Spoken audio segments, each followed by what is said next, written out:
వామ్మో! వామ్మో! పాత చీపుర్లు వెతుక్కుంటారండి. ఈ ఐడియా చూసిన తర్వాత చాలా చాలా కలర్‌ఫుల్‌గా ఉంటుంది. తప్పకుండా ట్రై చేసి ఎలా ఉందో కామెంట్ సెక్షన్‌లో రాయడం మాత్రం తప్పకుండా మర్చిపోకండి. ఇప్పుడైతే ఈ ఐడియా ఎలా చేసుకోవాలో చూసేద్దాం. చూడండి ఇక్కడ నేను ఒక పాత చీపురు తీసుకున్నానండి. తీసుకొని ఈ విధంగా పైనైతే రిమూవ్ చేసుకుంటున్నాను. రిమూవ్ చేసిన తర్వాత ఇప్పుడు ప్లాస్టిక్ ముక్కని పక్కన పెట్టి పైన ఈ చీపుర్లుంటాయి కదండీ! వీటిని తీసుకున్నాను. చూడండి ఇలాంటి సైజున్న కొన్ని పీసెస్ తీసుకొని ఈ విధంగా సెపరేట్ చేసుకోవాలండి. చూడండి ఇక్కడ నేను పెద్ద మొత్తంగా ఇప్పుడైతే ఒక వేస్ట్ అట్ట ముక్క తీసుకొని, ఈ విధంగా పైనైతే ప్లేట్ ఉంచి, ఆ రౌండ్ షేప్ ఎలా ఉందో అలా ఈ విధంగా డ్రాయింగ్ అయితే వేసుకుంటున్నాను.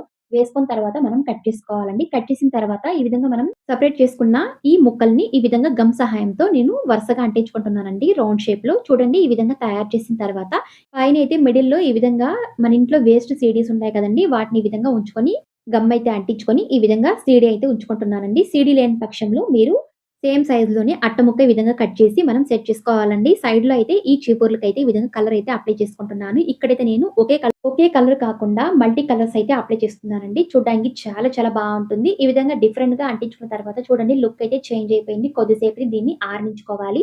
ఎడ్జెస్‌లో అయితే బ్లూ పెయింట్‌తో ఈ విధంగా అప్లై చేసుకుంటున్నాను. అప్లై చేసిన తర్వాత దీనికైతే వైట్ అయితే టచ్ అప్ ఇస్తున్నానండి. అక్కడ కొద్ది కొద్దిగా ఈ విధంగా ఇచ్చుకున్నట్లయితే చూడడానికి చాలా బావుంటుంది. మల్టీ కలర్ లాగా ఈ విధంగా అంతా అప్లై చేసి మిడిల్‌లో ఖాళీగా ఉంది కాబట్టి కొద్దిగా ఈ విధంగా గమ్ అయితే అంటించి చిట్టి అద్దాలైతే ఉంచుకుంటున్నానండి. పైనైతే కొద్దిగా హోల్స్ పెట్టి ఈ విధంగా దారంతో టై అయితే వేసుకుంటున్నాను. అంతే అండి చాలా వాల్ హ్యాంగింగ్ డెకరేషన్ అండి. చూడ్డానికి చాలా బావుంటుంది. ఇల్లైతే అదిరిపోతుందండి. అందంతో తప్పకుండా ట్రై చేసి ఎలా ఉందో కామెంట్ సెక్షన్‌లో రాయడం మాత్రం మర్చిపోకండి.